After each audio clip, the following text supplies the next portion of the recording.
Hello mga ka-empty salon. So ayan po ang kanyang hair. Bali binabarang ko na po si madam ng full bleach niya po para ma-achieve yung kulay na gusto niya. So ito po yung before muna ng hair niya. Medyo may pagka-dryness lang po yung hair niya talaga. So dahil nga po dati na po namin siyang kinukulayan or binalayad highlights.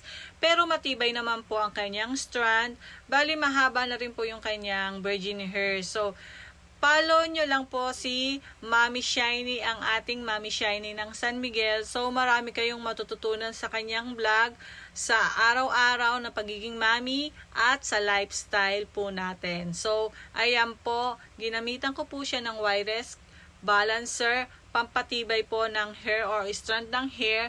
Pero depende pa rin po yan sa technique na gagawin nyo or depende pa rin po yan sa strand ng hair ng client nyo. So, kailangan din po talaga is quality ang gamit natin.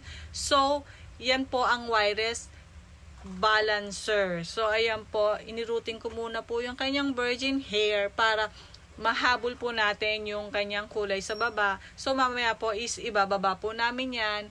Bali, si madam is ayaw niya po talaga nagpapahawak sa iba, lalo na pag ganitong process or technique or passion color or balayage highlights dahil dito po sa amin hiyang at dito po mabilis tumubo ang kanyang hair sa amin. So, bali, ayan po ang haba po talaga ng pagka-virgin ng hair niya. So, ito po yung unang kulay na nilagay namin. So, hindi po nagustuhan ng kanyang hubby. So, ganun po talaga.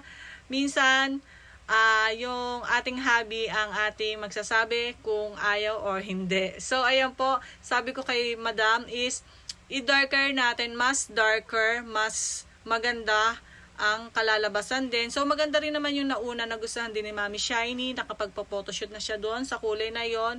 Bumagay siya, lalo siya naging mukhang celebrity talaga. As in, talagang, ay, bongga talaga, promise. So, ayan po, ginamitan ko siya ng wireless keratin, ang aming straightening treatment. So, ayan po, hindi ko na po siya pinlansya dito, binlower ko na lang siya para hindi na po mabugbog yung kanyang hair sa init ng plancha. So, sa mga natatakot, huwag kayong matakot. Nandito lang po kami, ang Maritin Salon. Kami ang bahala sa buhok nyo. Mabubuhay at mabubuhay po ang inyong hair. Ayan po. So, PM lang kayo. Dito yan sa Maritin Salon. Bye guys!